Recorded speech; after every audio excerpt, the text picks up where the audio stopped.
The blow in first class. The impact wasn't loud, but it was unmistakable. The polished Italian leather heel of Trevor Haldane's shoe swung sideways and connected with the side of the boy's head just above seat 3A. A dull, hollow sound echoed through the first-class cabin, the kind that made grown adults freeze before their minds could fully process what had happened. "Stay in your seat." Trevor's voice was low, clipped, completely steady. "You don't get to stand wherever you want." The boy collapsed sideways, his shoulder slamming into the cabin wall. His head struck again, lighter this time, but enough to make his vision blur. A single earbud slipped free and skidded across the plush carpet. Blood began to seep from his hairline, thin but unmistakably red. His name was Noah Bennett. He was 10 years old. For half a second, the entire cabin went silent. Then, the reactions came all at once. A man in seat 2C shot to his feet. An elderly woman covered her mouth, eyes wide. 2 phones were already raised, instinctively recording. "Did you just—" someone gasped. "Did you kick that child?" Trevor Haldane adjusted the cuff of his senior flight attendant uniform with practiced precision, the same motion he'd used thousands of times while pouring champagne or straightening napkins. "The child was out of his seat while the aircraft was taxiing," he said calmly. "I tripped. Safety procedures apply to everyone." "You didn't trip," the woman snapped, her voice shaking. "You looked right at him." Trevor turned to her slowly. "Ma'am," he said, his tone cold but controlled. "I've been doing this job for 17 years. I know exactly what I'm doing." Noah pressed his hand to the side of his head. When he pulled it away, his fingers were smeared with blood. He didn't scream. He didn't cry loudly. He just sat there, stunned, breathing too fast, eyes wide in disbelief. "Sir," his voice trembled. "I was just getting my backpack. It slid under the seat." Trevor leaned down slightly, just enough that only Noah could hear him. "You should learn to sit still," he whispered. "Places like this aren't meant for kids who don't know how to behave. Places like this." The words landed heavier than the kick. Behind the curtain separating first class from economy, a man in seat 22F had already unbuckled his seatbelt. His name was Daniel Bennett. He wore a faded baseball cap pulled low, a gray hoodie, and jeans that looked like they'd seen better days. To everyone else, he was just another economy passenger, unremarkable, invisible. But the boy bleeding on the floor in first class was his son. Daniel stood, his seat snapping upright behind him. He stepped past the curtain without hesitation, not rushing, not shouting, just walking forward with a calm that didn't match the fire igniting behind his eyes. "Hey." His voice cut through the cabin, low and steady. "That's my child." Trevor turned, irritation flickering across his face. "Sir, you need to return to your seat, Bedtime," he said automatically. "This is a restricted cabin." Daniel didn't stop walking. He knelt beside Noah in one smooth motion, his hand gentle as he examined the wound. "Hey, buddy," Daniel murmured. "I've got you. Look at me." Noah's eyes locked onto his father's face, and only then did his composure break. "Dad," he whispered. "He kicked me." Daniel closed his eyes for exactly 1 second. Then he opened them and looked up at Trevor. "You kicked my 10-year-old son," Daniel said evenly. "That's not what happened," Trevor replied sharply. "Your child was disruptive." "I have it on video," a man near the aisle said, holding up his phone. "So do I," another voice added. Trevor's jaw tightened. "That footage will be reviewed by the airline," he said. "Now, sir, if you don't return to your seat." Daniel stood slowly. He removed his cap. Several passengers inhaled sharply as recognition spread. "My name is Daniel Bennett," he said, "and I'm the chief compliance officer for this airline." The cabin froze. Trevor's face drained of color. "You oversee every internal investigation," Daniel continued, his voice calm but lethal. "Every complaint, every disciplinary review, every incident report that never quite makes it to the public." He looked down at Noah, then back at Trevor. "And right now," Daniel said, You're going to stand exactly where you are while we wait for the captain, airport security, and corporate legal. You can't, Trevor stammered. Oh, I can, Daniel replied. And I will. Daniel turned to the passengers. If you recorded anything, he said, please keep your footage. Don't delete it. Don't edit it. You'll be contacted. Then he knelt back down beside his son. Noah, he said softly, I need you to stay with me, okay? Noah nodded, gripping his father's sleeve. Dad, am I in trouble? Daniel swallowed hard. No, he said. You didn't do anything wrong. He looked up again, his gaze locking onto Trevor. But someone else did. Behind the cockpit door, alarms were about to go off, figuratively and literally, because this wasn't just an assault on a child. It was the moment a system that had been quietly failing for years was about to be dragged into the light. And this racism story, this one, was only just beginning.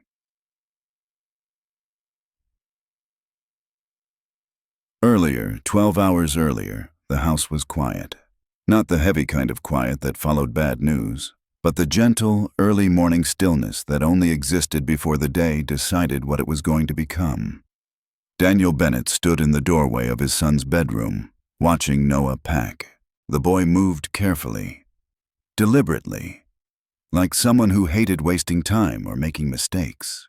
His small carry-on sat open on the bed, each item placed with almost surgical precision. Noah, Daniel said softly, leaning against the doorframe. You've got your charger? Noah didn't look up. Top pocket, left side. And your headphones? Wrapped, so they don't tangle. Daniel smiled despite himself. At 10 years old, Noah had inherited his mother's discipline and his father's need for order. The kid had checklists for things most adults handled on instinct. Noah reached for a laminated index card on his desk and read aloud, tapping each line with his finger. Tablet, charger, headphones, hoodie, book. He paused, then grinned slightly. Snacks, approved ones. Daniel chuckled. You mean the ones that don't explode in your backpack? Exactly. Noah zipped the bag and slid it onto the floor. Then he hesitated. Dad? Daniel straightened. Yeah, buddy. You're sure I'm okay up front? In first class? There it was. The question Daniel had been expecting, but hoping wouldn't come. You're not worried about the flight, Daniel said carefully. You're worried about people. Noah shrugged, a little too casually. Some kids at school say first class is for, important people. Daniel crossed the room and sat on the edge of the bed. Noah, he said gently, do you know why you're sitting in first class tomorrow? Noah thought for a moment. Because you booked it? Yes, Daniel said. But more importantly, because you deserve to be there. Noah frowned. But I'm just a kid. And kids are people, Daniel replied. And people deserve comfort, safety, and respect. That doesn't change based on age, or skin color, or how much money they have. Noah absorbed that silently. What if someone tells me I don't belong there? He asked. Daniel felt something tighten in his chest. If anyone makes you feel uncomfortable, he said slowly, you stay calm. You don't argue. You don't apologize for existing. Noah looked up. What do I do then? You ask for help, Daniel said. And if that doesn't work, you tell them your father is Daniel Bennett. The compliance guy, Noah said, trying to sound casual. The one who makes sure rules actually mean something, Daniel corrected. Noah smiled faintly. Okay. Daniel stood, then paused. One more thing, he said. Noah looked up again. You don't owe anyone silence, Daniel said. If something feels wrong, it probably is. Noah nodded. I know, he said. Mom always said quiet doesn't mean strong. Daniel swallowed. She was right. Later that morning, the airport buzzed with early departures and rolling luggage. Daniel walked beside Noah through the terminal, the boy's backpack bouncing lightly against his shoulders. They stopped at the unaccompanied minor desk, where a cheerful gate agent greeted them. Noah Bennett? She asked, smiling. Flying to Seattle today? Yes, ma'am, Noah said politely. You're in seat 3A, she said, typing. First class, window. We'll board you early, and the crew will take great care of you. Daniel watched Noah's posture straighten just a little. Thank you, Noah said. As the agent printed the documents, Daniel's phone buzzed. Unknown sender. You need to see this for yourself. Patterns don't lie. Attached was a spreadsheet. Daniel didn't open it yet, but his jaw tightened. He'd received messages like this before. Anonymous. Vague. Always hinting at issues that never quite crossed the threshold of official escalation. He had flagged them, requested reviews, gotten polished responses. No substantiated patterns. Resolved internally. No cause for concern. Daniel had learned long ago that resolved often meant quietly buried. The gate agent handed Noah his boarding pass. Have a great flight, sweetheart. Noah turned to Daniel. You don't look happy. Daniel forced a smile. Just work stuff. You always say that when it's important. Daniel sighed. Yeah, I do. At the gate, Daniel knelt in front of his son. You remember the rules? He asked. Noah nodded. Seatbelt on. Stay seated. Bathroom only when allowed. Be polite. Don't talk to strangers. If something's wrong, ask for the captain. Daniel smiled. Perfect. He hesitated, then added, And Noah? Yeah? You don't have to be perfect to belong somewhere, Daniel said. You just have to be you. Noah hugged him suddenly, hard and quick. I'll text when we land. I'll be watching, Daniel said. And he meant that more literally than Noah realized. Instead of heading to his office, Daniel turned toward a different ticket counter. I need a seat on this flight, he said quietly. Economy. The agent blinked. Sir, we have first class availability. Economy, Daniel repeated. Last third of the cabin. She hesitated, then nodded. Name? Mark Turner. Minutes later, Daniel boarded and took seat 22F, pulling his cap low. From here, he could see the first-class curtain. He watched as Noah boarded early, clutching his backpack, excitement flickering across his face. Daniel exhaled slowly. He wasn't here as an executive. He was here as a father, and as someone who had a growing suspicion that his airline had a problem it had been hiding for far too long. As the door closed and the plane pushed back from the gate, Daniel opened the spreadsheet on his phone. Rows, dates, names, and a pattern that made his stomach sink. 12 hours later, that pattern would no longer be theoretical. It would be bleeding on the floor of first class, and Daniel Bennett would no longer be observing. He would be acting. The looks, the words, the silence. From seat 3A, first class looked exactly the way Noah had imagined it would. Wide leather seats, soft lighting, quiet voices. Everything felt expensive and careful. Noah slid into his seat, buckled up exactly the way his dad had shown him, and placed his backpack between his feet. He pressed his forehead lightly against the window, watching the ground crew move with choreographed efficiency. This wasn't his first flight, but it was the first time he was flying alone. The curtain separating first class from economy swayed slightly as passengers continued boarding. Noah could feel eyes on him, not openly, not aggressively, just enough to make him aware. He pretended not to notice. A younger flight attendant with kind eyes approached his seat. "Hi there," she said warmly. "You must be Noah." "Yes, ma'am," he replied. She smiled. "I'm Emily. If you need anything, you just let me know, okay?" Noah nodded. "Thank you." She handed him a juice and moved on, humming softly as she worked. For a moment, Noah relaxed. Then someone else appeared. Trevor Haldane emerged from the forward galley, his presence immediate and unmistakable. He moved with the confidence of someone who believed the cabin belonged to him. His eyes scanned the seats. Seat 1A, middle-aged man in a tailored suit, already on his phone. Seat 2C. Elderly couple, hands clasped, seat 3A. Trevor paused. A child. Alone. Black. His lips pressed into a thin line. He stepped closer. "Excuse me," Trevor said sharply. Noah looked up. "Yes, sir. Are you traveling with an adult?" No, sir, Noah said. I'm an unaccompanied minor. Trevor's eyes flicked to the seat number, then back to Noah.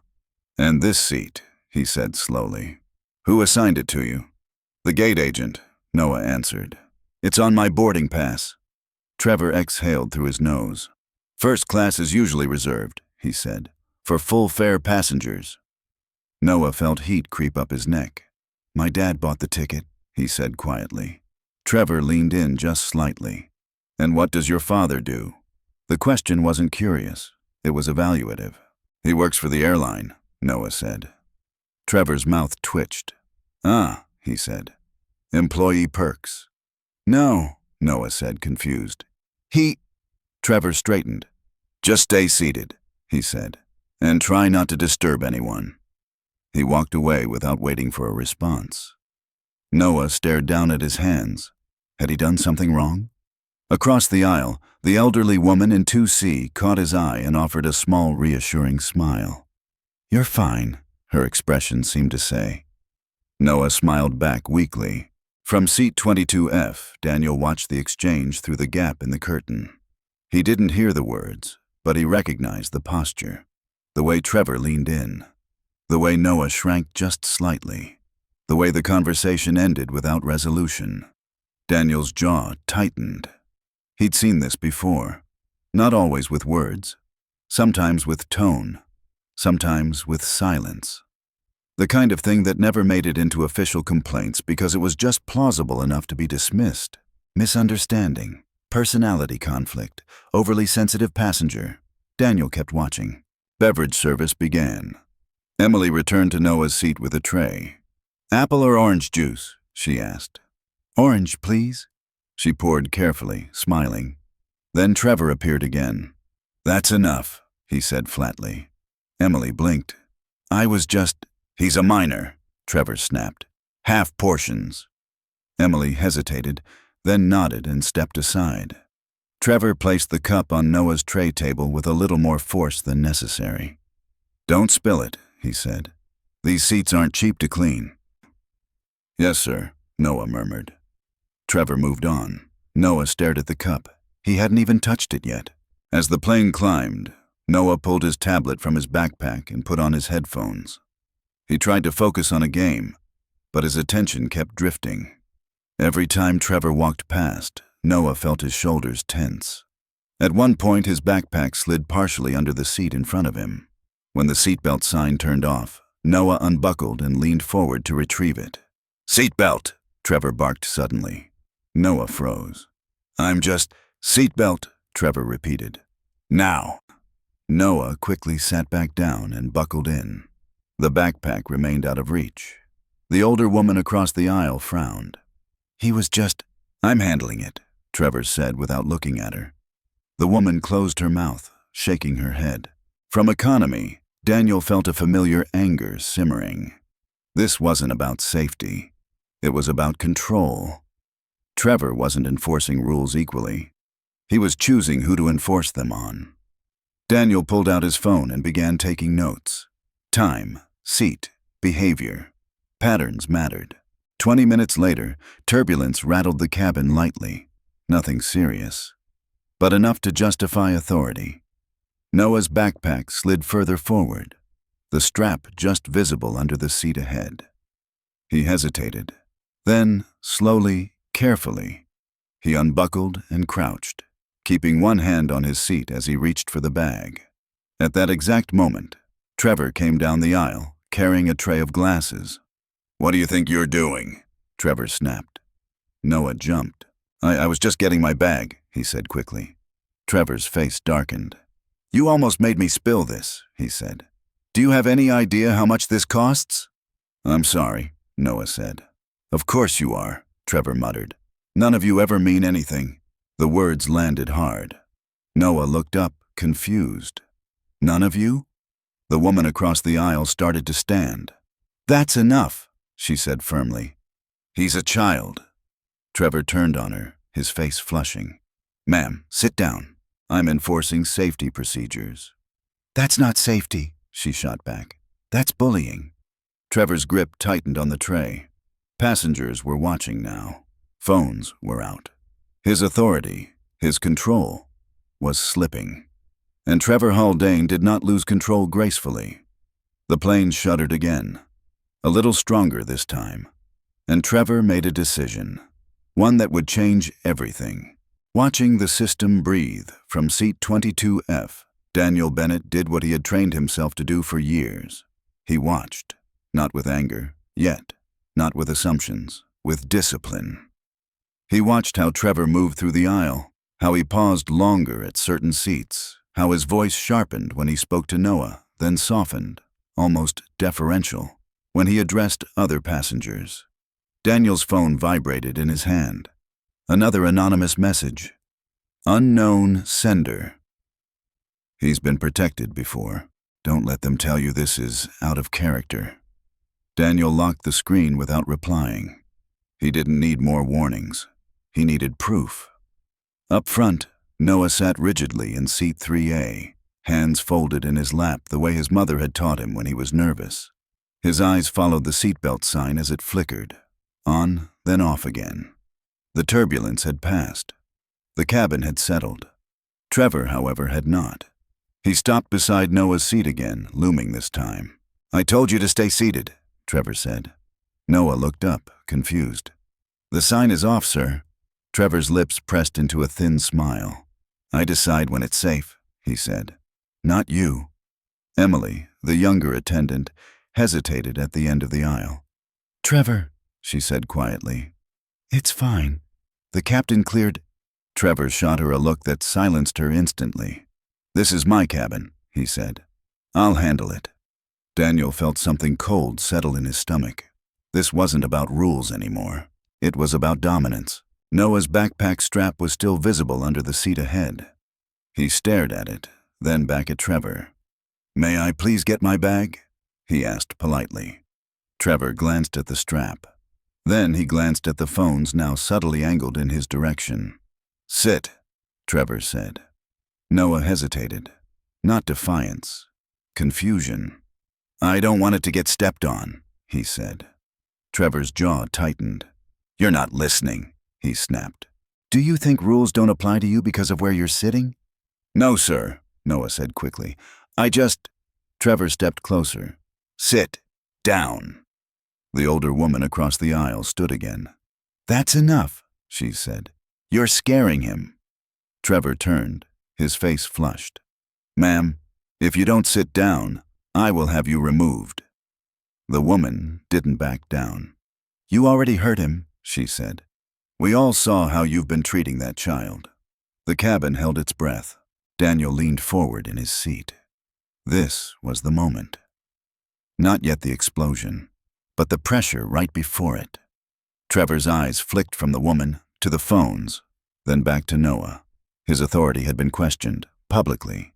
Trevor made his choice. It happened fast. Too fast for anyone to stop it.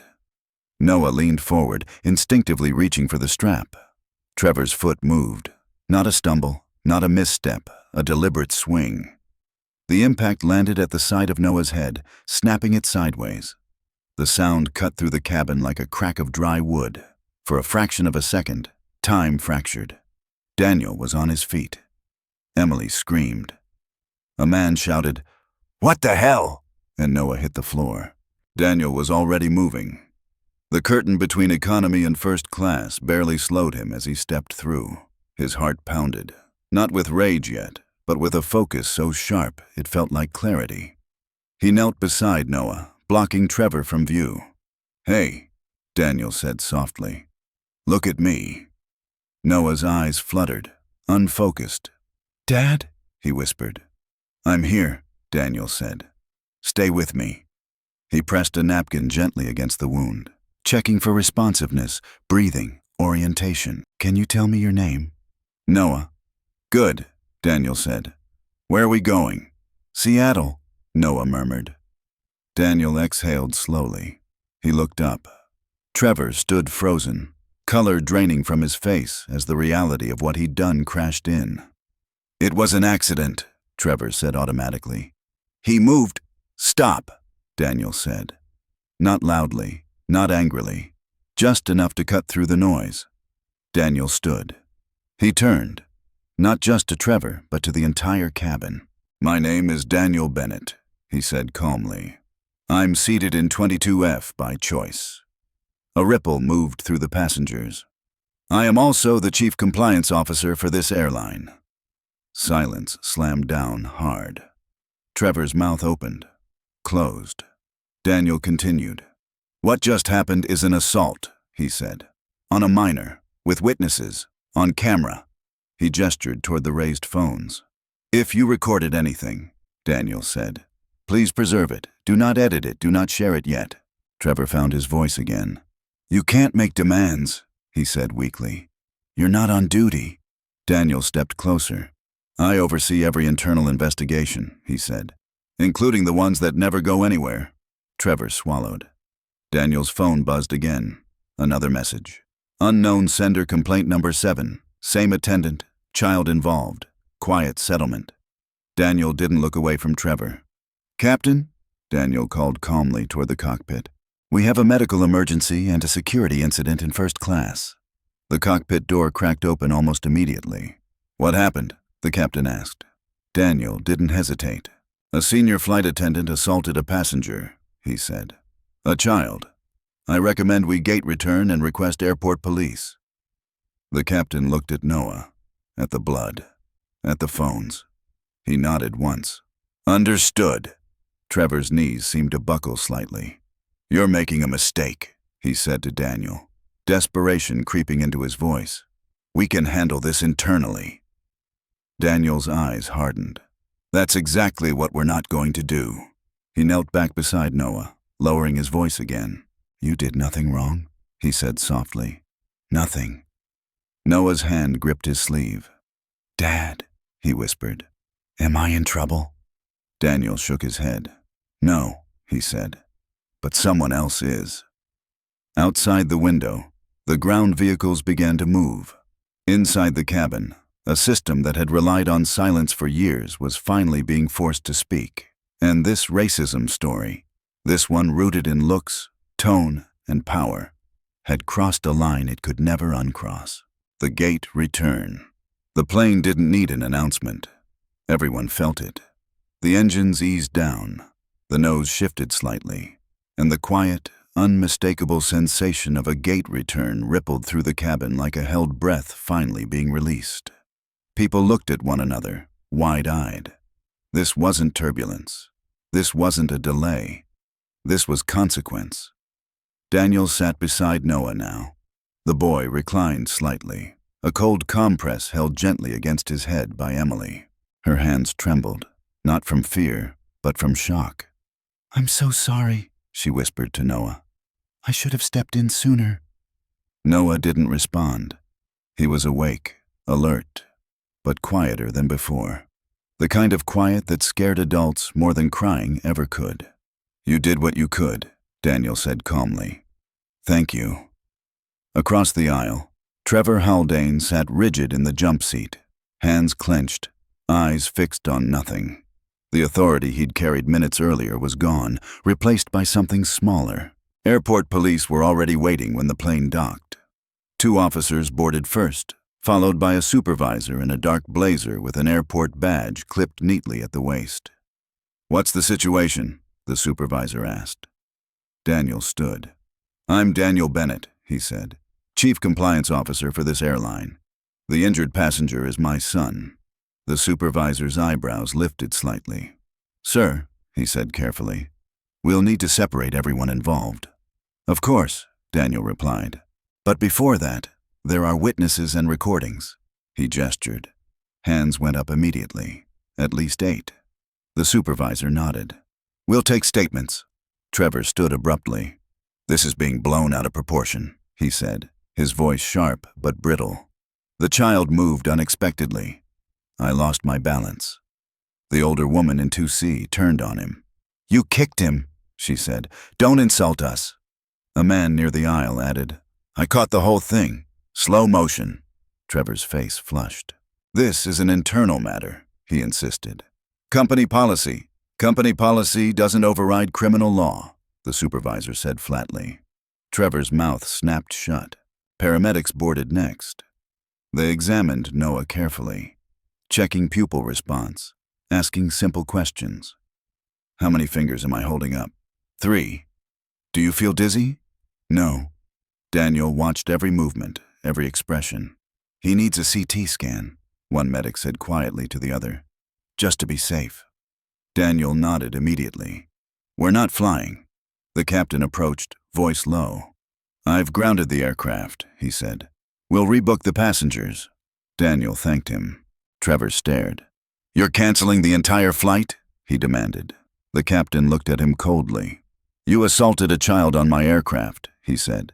This isn't a discussion. As Noah was escorted off the plane on a wheelchair, precautionary but symbolic, the terminal fell silent around them. People watched. Some whispered. Others recorded anyway. Daniel walked beside his son, one hand resting on the back of the chair. Dad, Noah said quietly. Everyone's staring. Daniel knelt beside him. They're not staring at you, he said gently. They're watching accountability. Noah frowned. What does that mean? It means, Daniel said, choosing his words carefully, that sometimes doing the right thing makes people uncomfortable. That doesn't make it wrong.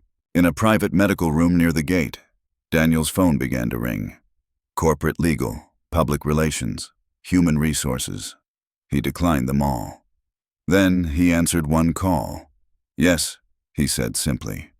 The voice on the other end was tight. We're invoking crisis protocol, the caller said. We need to manage this before it escalates. Daniel leaned back in his chair. It already has, he said.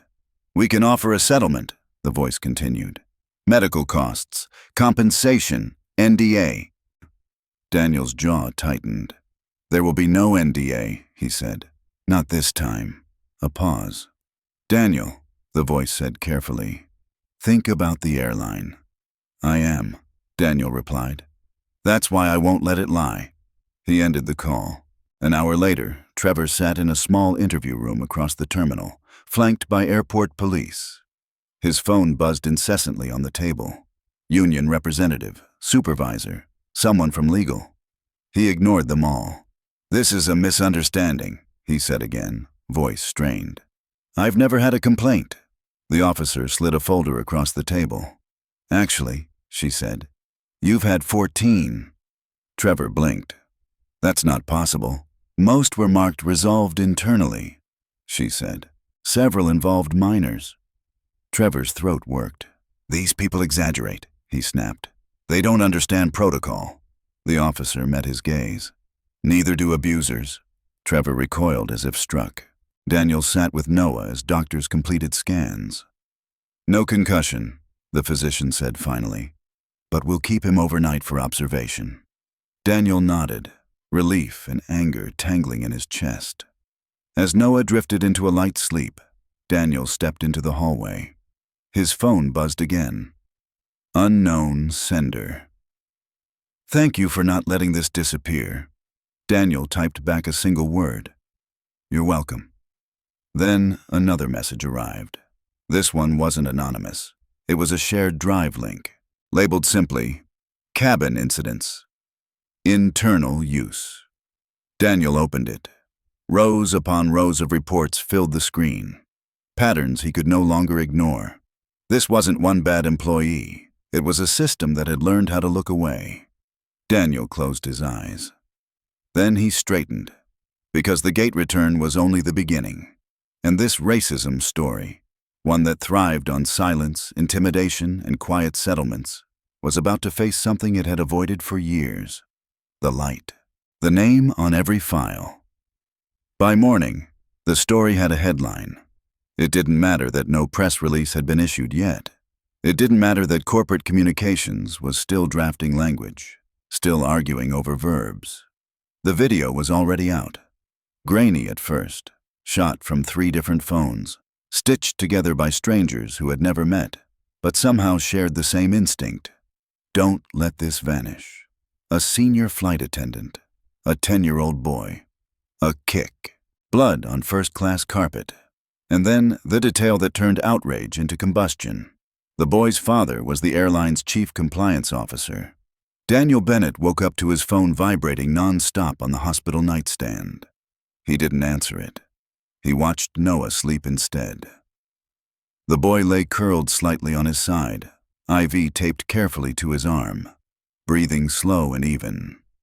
The doctors had assured Daniel he'd be fine, but fine felt like a word that belonged to another universe.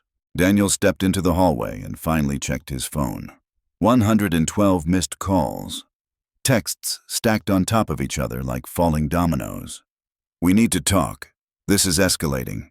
Please call me ASAP. Board wants emergency session." Daniel scrolled past them all. Then he opened the shared drive link again. Cabin incidents. Internal use. He hadn't slept. He hadn't needed to. The files spoke for themselves. 14 complaints tied directly to Trevor Haldane over 6 years. 9 more flagged indirectly. Same routes, same cabin assignments, same demographic markers. Children, solo travelers, passengers who didn't look like first class. Each complaint followed the same arc. Passenger alleges inappropriate behavior. Crew member denies intent. Matter resolved internally.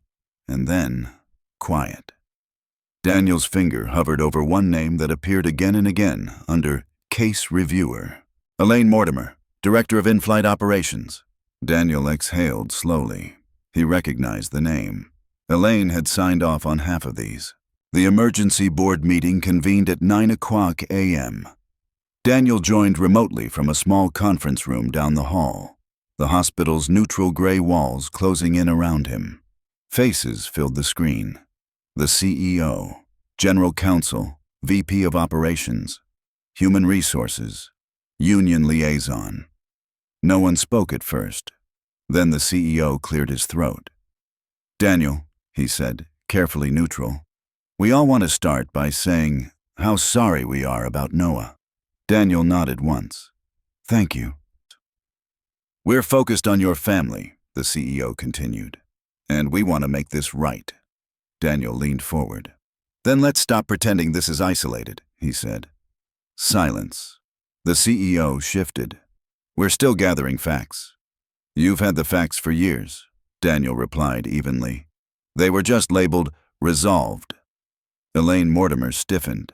"Daniel," she said, forcing a smile, "we follow protocol. Every complaint goes through review." Daniel shared his screen. Rows of files appeared. Dates, names, notes. "Protocol," Daniel said, "has become a synonym for avoidance." Elaine's smile vanished. "These were unsubstantiated," she snapped. "Passengers exaggerate. Crews are under pressure. Children don't exaggerate trauma." Daniel cut in. The General Counsel raised a hand. "We need to be mindful of exposure," she said.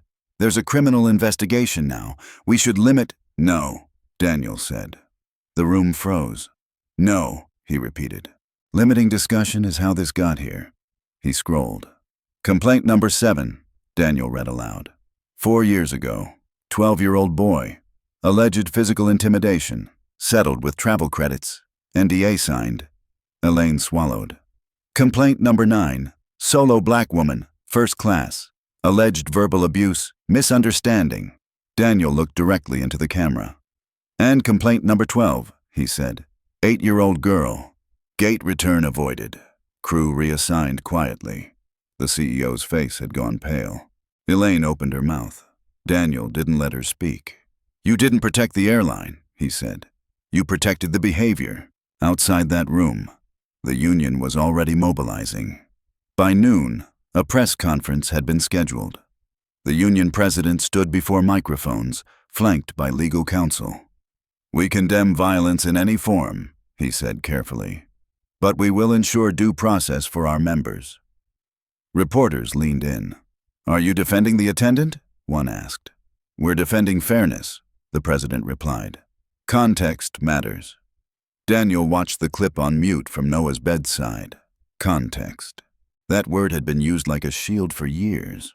In the comment sections, people weren't buying it. If that was my kid, fire him. How many times did they cover this up? The airline stock dipped 3% before lunch. By afternoon, it was 5. Elaine Mortimer called Daniel directly. Please, she said, her voice tight. This doesn't have to turn into a public execution. Daniel stood by the window, watching planes taxi. It already is, he said. You just thought it would never be you. You're risking everything, she snapped. Your career, your reputation. Daniel was quiet for a long moment. Then he said, My son asked me if he was in trouble. Elaine didn't respond. And I realized, Daniel continued, that for years, kids like him were the ones made to feel responsible. For being scared, for speaking up, for existing. Elaine exhaled shakily. We can offer you a position, she said. Elevated authority, oversight, quiet reforms. Daniel turned from the window. Quiet is over, he said. He hung up. By evening, Trevor Haldane had been formally charged. Assault on a minor, aggravated battery, violation of aviation safety statutes. The union withdrew support within hours. His lawyer released a statement blaming stress. The internet was unforgiving. Daniel didn't read it. He sat with Noah instead. Dad? Noah asked, voice small but steady. Am I famous? Daniel smiled faintly. No, but what happened to you matters. Noah frowned. I didn't do anything. Exactly, Daniel said. At 10:42 p.m., Daniel sent a company-wide email. Not vetted, not polished, not approved, just true. Effective immediately, I am initiating a full independent audit of all in-flight conduct complaints over the last 10 years. All NDAs related to passenger mistreatment will be reviewed for enforceability. Any attempt to interfere with this process will be documented and escalated. He hit send. The replies began flooding in, some angry, some fearful, some grateful. One message stood out, from a junior compliance analyst. Thank you for finally saying it out loud. Daniel closed his laptop. Later that night, alone in the hallway again, Daniel felt the weight of what he'd done settle fully on his shoulders.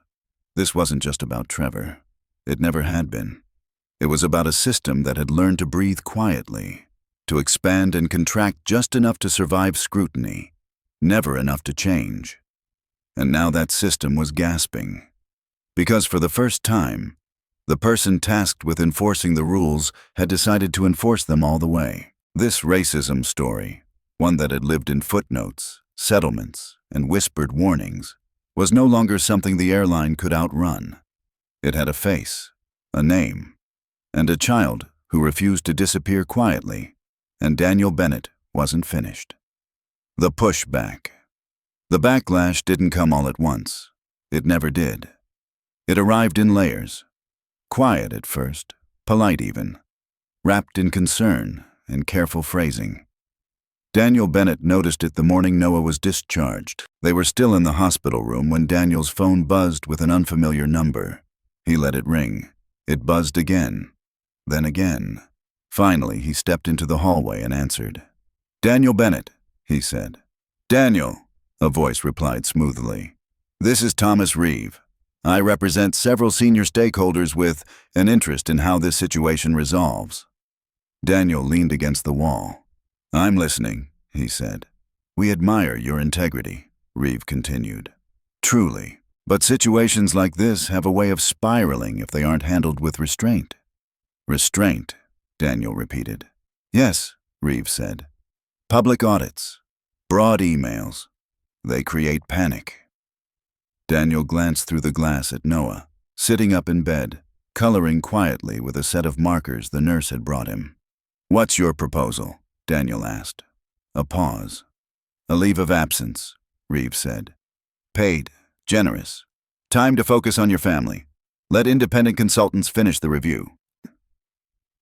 Daniel smiled faintly. And my authority? Temporarily delegated, Reeve said. For your own protection. Daniel's smile faded. You want me quiet, he said. We want stability, Reeve replied quickly. The airline can't function under a microscope.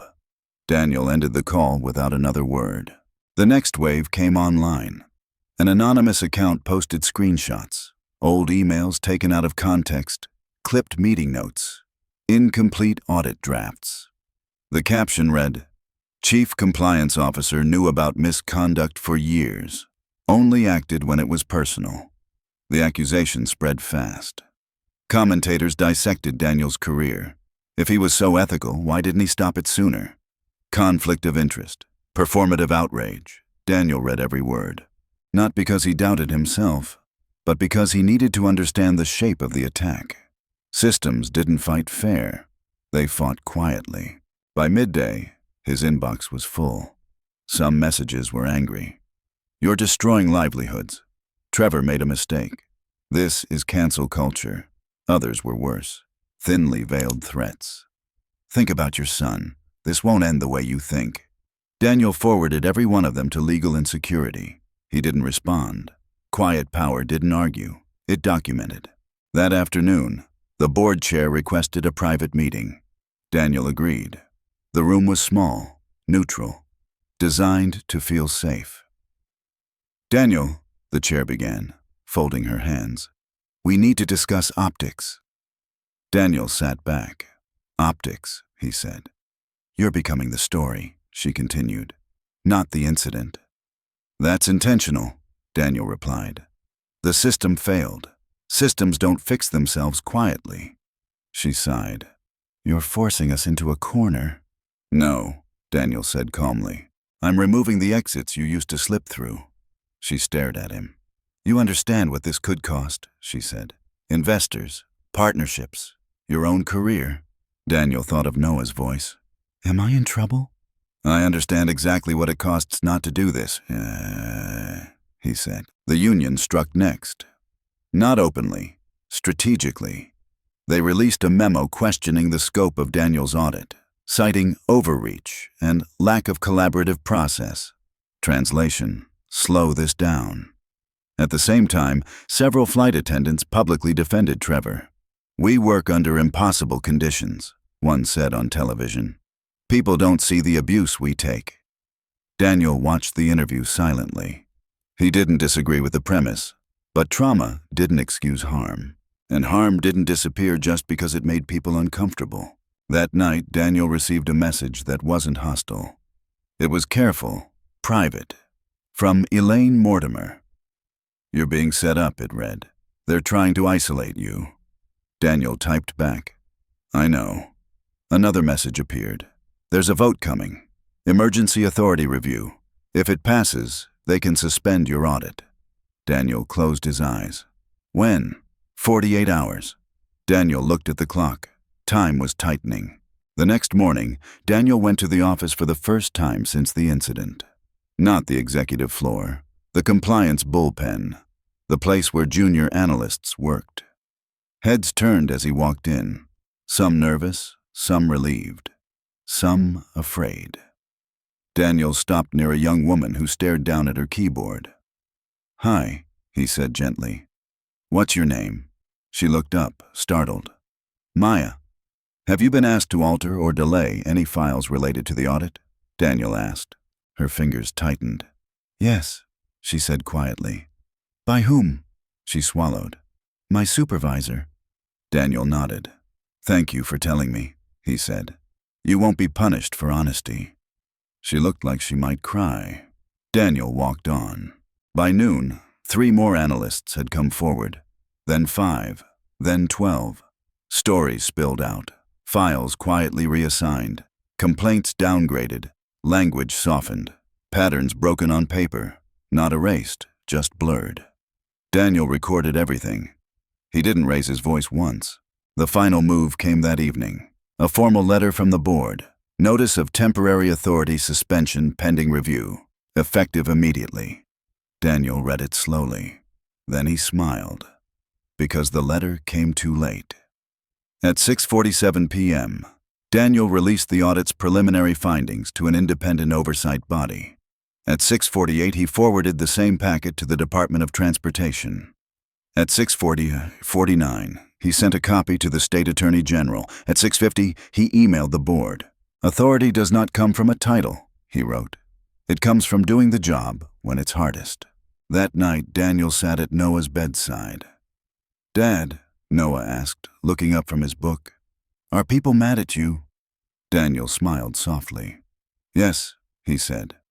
"Did you do something bad?" Daniel shook his head. "I did something right," he said. And sometimes that makes people angry. Noah thought about that. Then it's okay, he said. I don't like when people are quiet about bad stuff. Daniel laughed quietly, a sound edged with exhaustion. Neither do I, he said. Outside the hospital, cameras waited. Inside the system, panic spread. Because the quiet methods, delays, pressure, character attacks, weren't working. And the people who had relied on silence were learning something they hadn't planned for. Quiet power doesn't need permission, and once it moves forward, it doesn't go back. The room goes quiet. The hearing room was designed to intimidate. High ceilings, dark wood, flags placed just far enough behind the panel to remind everyone who held authority. Rows of seats packed with attorneys, airline executives, union representatives, journalists, and observers who all believed they understood how power worked. Daniel Bennett walked in without notes. He didn't need them. He had lived the evidence. Noah walked beside him, not holding his hand. That had been Noah's decision. I can walk by myself, he'd said that morning, quiet but firm. Daniel respected that. The murmur in the room shifted when people noticed the boy. A 10-year-old didn't belong here, they thought. That assumption would cost them. The chairwoman tapped the microphone. This emergency oversight hearing is now in session, she said. We are here to examine allegations of systemic misconduct, abuse of authority, and retaliation within North Star Airlines. Eyes moved to Daniel. Some curious, some hostile, some calculating. Mr. Bennett, the chairwoman continued, you were suspended from your compliance role pending review. Yet you proceeded to distribute internal audit materials externally. Do you deny this? Daniel met her gaze. I do not, he said calmly. A ripple moved through the room. On what authority did you act? She pressed. Daniel didn't hesitate. My responsibility, he said. Authority that comes with seeing harm and choosing not to look away. A man at the far end of the panel leaned forward. You're suggesting you're above procedure, he said sharply. No, Daniel replied. I'm suggesting procedure should never be above people. The airline's legal counsel stood next. They were polished, prepared, dangerous in a quiet way. Mr. Bennett, the attorney said, isn't it true that your actions were influenced by personal emotion? That the incident involved your son? Daniel nodded once. Yes, he said. The attorney smiled faintly, as if that was victory. And isn't it also true, the attorney continued, that prior to this incident, you did not escalate concerns at this scale? Daniel inhaled slowly. That is also true, he said. Whispers erupted. The attorney pressed on. So why now? He asked. Why burn the house down now? Daniel turned slightly, gesturing to Noah. Because now, he said evenly, I saw the cost of silence up close. The attorney scoffed. Isn't this simply revenge dressed as reform? Daniel's voice didn't rise. Revenge hides, he said. This is public. This is documented. This is systemic. A union representative took the floor. We reject the narrative of widespread misconduct, she said. One employee's alleged actions should not condemn an entire workforce. Daniel nodded. I agree, he said. Which is why this isn't about one employee. He clicked the remote. The screen behind him lit up. Charts, timelines, names redacted but patterns unmistakable. Complaint clusters, delayed investigations, repeat offenders quietly reassigned. The room stilled. This, Daniel said, is not an anomaly. This is architecture. The chairwoman leaned forward. Mr. Bennett, she said, your evidence is compelling. But there is a concern. You are both whistleblower and parent.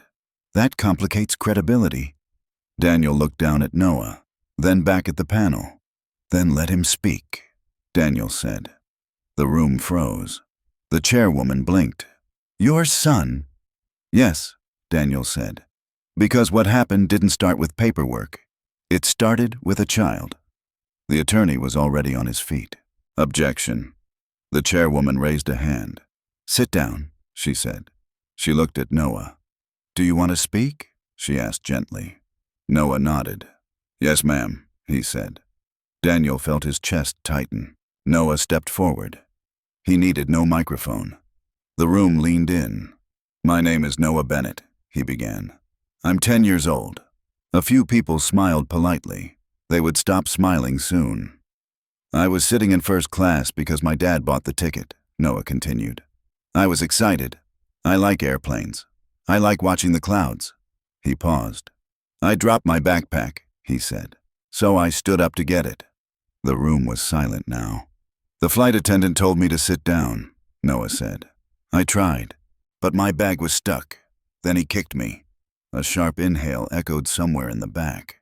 "It hurt," Noah said. But that wasn't the worst part. The panel members shifted. "The worst part," Noah continued, "was when he told me I didn't belong there." He swallowed. "I didn't know seats had rules about who belonged," he said. "I thought if you had a ticket, you were allowed." Daniel clenched his jaw. "I didn't cry because I didn't want to get in trouble," Noah said. "I thought maybe I did something wrong." Someone in the gallery wiped their eyes. "But I didn't," Noah said quietly. "And neither did the other kids who got treated bad before me." The room stayed silent. Not polite silence, real silence. The chairwoman cleared her throat. "Thank you, Noah," she said softly. "That was very brave." Noah nodded. Then he did something no one expected. He looked directly at the airline's attorney. "Can I ask a question?" Noah said. The chairwoman hesitated, then nodded. "Go ahead." Noah's voice didn't shake. "If my dad wasn't my dad," he asked, "would anyone be listening right now?" No one answered. Because there wasn't an answer that didn't indict the room. The hearing recessed for 10 minutes. No one moved. Phones buzzed. Messages flew. Outside, headlines were already forming. "Child testifies in airline abuse hearing." "If my dad wasn't my dad?" question stuns panel. When the session resumed, the tone had changed. No more aggression, no more dismissal. The chairwoman spoke carefully. "Mr. Bennett," she said, "we will be referring this matter for federal investigation. Additionally, this panel recommends immediate reinstatement of your authority pending outcome." Daniel nodded once. He didn't smile. The union representative asked for the floor. Her voice was different now. "We acknowledge failures," she said. "We are prepared to cooperate fully." Prepared. Too late. As the hearing adjourned, reporters surged forward. Microphones. Questions. Noise. Daniel shielded Noah instinctively, but Noah stepped forward again. "I'm okay," he said. A reporter knelt to his level. "Noah," she asked gently, "are you scared?" Noah thought. "A little," he said. "But my dad says being scared doesn't mean you're wrong." Daniel closed his eyes. That was his line. He'd said it years ago, and now it was coming back to him. That night back at the hospital, Daniel tucked Noah into bed. "You did something big today," Daniel said softly. Noah shrugged. "I just told the truth," he said. Daniel smiled. "That's usually enough," he said. Outside the room, Daniel's phone buzzed non-stop. Messages from regulators, from executives, from people who'd been waiting for someone to break the quiet. The system was moving now, not because Daniel was powerful, not because the evidence was perfect, but because a child had spoken plainly, and the room had finally listened. The cost of standing. The fallout was immediate. By sunrise, the hearing was no longer a headline. It was a reckoning. Federal investigators formally opened a case. North Star Airlines board issued a statement filled with carefully chosen words that said everything and nothing at the same time. Advertisers paused campaigns. Share prices dipped, then dipped again. But none of that was what Daniel noticed first. What he noticed was the security car parked across the street from the hospital. Unmarked. Engine running. 2 men inside who weren't trying very hard to look casual. Daniel stopped short. "Dad?" Noah asked. Daniel forced a calm smile. "Stay here," he said gently. "I'll be right back." He walked outside. The passenger side window rolled down. "Mr. Bennett," the man said. "Federal Protective Services, routine." "Routine," Daniel echoed. "We're here because the threat environment has changed," the man continued. "After yesterday, you and your son are considered elevated risk witnesses." Daniel's jaw tightened. "Has someone made a specific threat?" The man hesitated. "Not directly," he said. "But patterns are forming." Patterns. That word again. Daniel nodded. "What do you need from us?" "Cooperation," the man said. "And caution." By noon, Daniel's phone had become unusable. Calls from regulators, emails from employees, messages from people he'd never met who had stories that sounded painfully familiar. "It happened to my daughter too." I complained. Nothing changed. "Thank you for not backing down." But buried among them were others. Warnings. "You're pushing too hard. This isn't how the game is played. Think about your son." Daniel flagged every message. He didn't respond. Quiet power never did. That afternoon, Daniel was summoned to an emergency board session. In person. He almost declined. Then he remembered something Noah had said the night before.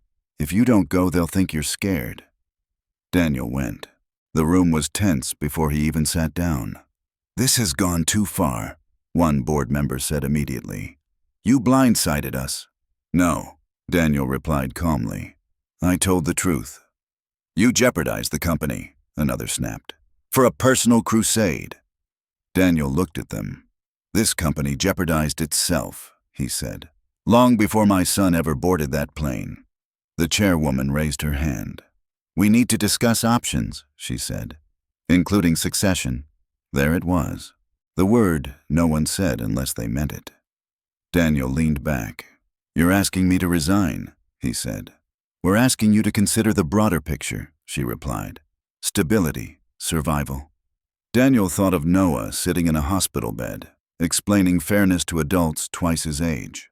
"What happens to the investigation if I leave?" Daniel asked. A pause. "We appoint an interim," the chairwoman said. "They'll cooperate fully." Daniel smiled without humor. "They'll slow it down," he said. Silence. As if summoned by the tension, Daniel's phone buzzed. Security. He excused himself and stepped into the hallway. "Yes?" he said. "Mr. Bennett," the agent said, voice tight. "We need you back at the hospital. Now." Daniel's blood ran cold. "What happened?" "Noah's fine," the agent said quickly. "But someone tried to access his medical records, not hospital staff." Daniel closed his eyes. "How?" "Credential spoofing," the agent said. "Advanced." Daniel knew what that meant. This wasn't outrage. This was retaliation. That night, Daniel sat beside Noah's bed, listening to the steady beep of the monitor. "Dad," Noah said softly, eyes half closed. "Are we in trouble?" Daniel swallowed. "No," he said. "But some people don't like what we did." Noah nodded slowly. "Because they got caught," he said. Daniel smiled faintly. "Yes," he said. "Because they got caught." Noah was quiet for a moment. "Dad," he said, "if you have to stop, would that be okay?" Daniel turned. "What do you mean?" "I heard the nurse talking," Noah said. "She said sometimes grown-ups quit to keep their kids safe." Daniel felt something crack. "Do you want me to stop?" Daniel asked carefully. Noah shook his head. "No," he said. "I just don't want you to get hurt. Or me." Daniel reached for his son's hand. "That's the hardest part," he said. "Doing the right thing shouldn't be dangerous, but sometimes it is." Noah squeezed his hand. "Then we do it carefully," Noah said. Daniel laughed quietly, tears in his eyes. At 3:17 a.m., Daniel made his decision. He drafted 2 letters, one to the board, one to federal investigators. The first was short. "I will not resign. I will not delegate the investigation. Any attempt to remove me will be documented publicly." The second was longer. It included names, dates, evidence, and one final line. "If anything happens to my son, this record exists." Daniel sent both. Then he sat back and waited. The next morning, everything broke. A senior executive resigned publicly, citing ethical concerns. Then another. Internal emails leaked. Messages referencing containment strategies, discussions about acceptable fallout. The narrative shifted. This wasn't about a father anymore. This was about exposure. By afternoon, the board reconvened. This time, the tone was different. "We're withdrawing the succession discussion," the chairwoman said. Daniel nodded. "Good," he said. "We will support the investigation fully," she continued, "and issue a public apology." Daniel leaned forward. "One more thing," he said. "No NDAs, no quiet settlements." The chairwoman hesitated, then nodded. "Agreed." Outside, cameras waited. Daniel stepped up. He didn't raise his voice. He didn't posture. "This isn't about punishment," he said. "It's about accountability. And accountability only works in the open." A reporter shouted, "Are you afraid for your son?" Daniel paused. "Yes," he said honestly. "But I'm more afraid of the world he'd grow up in if I stayed silent." The crowd went still. That evening, security moved Daniel and Noah to a protected residence. Temporary, quiet. Noah explored the room like it was a new planet. "Dad," he said, peeking out the window, "do you think this will really change things?" Daniel joined him. "I think," he said, "that systems don't change because they want to. They change because someone refuses to stop pushing." Noah nodded. "Even if they're scared?" "Especially then," Daniel said. Later that night, Daniel received a final message from an unknown number. "You won. For now." Daniel deleted it. Victory wasn't the goal. Safety was. Truth was. And tomorrow, the final consequences would arrive. First class is not a seat. The sentence came down on a Tuesday morning. No cameras inside the courtroom. No dramatic outbursts. No victory laps. Just a judge, a stack of evidence, and the weight of things that could no longer be ignored. Trevor Haldane stood when instructed. He looked smaller than he had on the plane. Smaller than he had in the videos. Smaller than the authority he once wore like armor. The judge did not raise her voice. She didn't need to. "Mr. Haldane," she said, "this court finds that your actions constituted aggravated assault of a minor, abuse of authority, and discriminatory conduct while acting in a position of trust." She paused. "In plain terms," she continued, "you used power to humiliate and harm a child who could not protect himself." Trevor's jaw tightened. The judge went on. "You are sentenced to 18 months of incarceration, followed by probation. You are permanently barred from employment in commercial passenger aviation.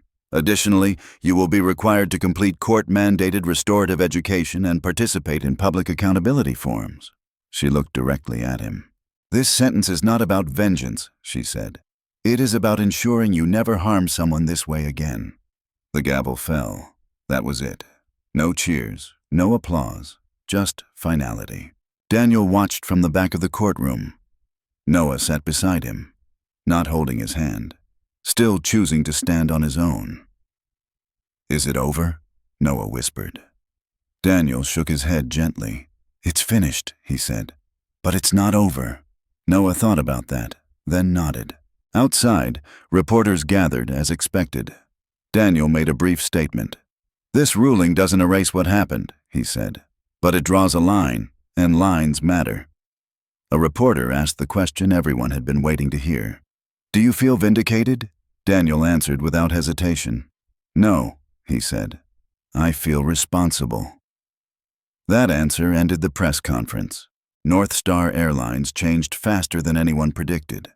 Not because Daniel demanded it, because exposure does something fear never does. It clarifies, within 90 days. An independent passenger advocacy office was established. Complaint data became publicly accessible. Flight crew evaluations were restructured to include passenger dignity metrics. Any employee under investigation was immediately removed from passenger-facing roles. Anonymous reporting channels were protected by third-party oversight. No quiet settlements. No buried files. No convenient forgetfulness. The system didn't become perfect, but it became visible. And visibility is accountability's oldest ally. Daniel eventually resigned, not in disgrace, in completion. He turned in his badge on a quiet afternoon. No press release, no farewell email. Just a conversation with the board. "You don't need me here anymore," he said. "The structure will hold." The chairwoman looked at him for a long moment. "You gave up a lot," she said. Daniel smiled. "No," he replied. "I traded it." They moved back home in the spring. Noah returned to school. At first, kids whispered. Then they asked questions. Then they moved on. Because children understand something adults forget. Life keeps going. One afternoon, Noah came home with a folded piece of paper. "What's that?" Daniel asked. Noah handed it over. It was a drawing. An airplane. Big windows. Wide wings. A bold title written in block letters. "Everyone belongs" underneath. A smaller sentence. "First class is how you treat people." Daniel swallowed. "Did your teacher help you with this?" he asked. Noah shook his head. "No," he said. "I just thought it." Months later, Daniel received an email from a woman he didn't know. Her subject line read, "Seat 3A. She wrote, "My son flew alone for the first time yesterday. He was nervous. He's brown. I was terrified." The flight attendant knelt down, looked him in the eye, and said, "You're safe here. Let me know if you need anything.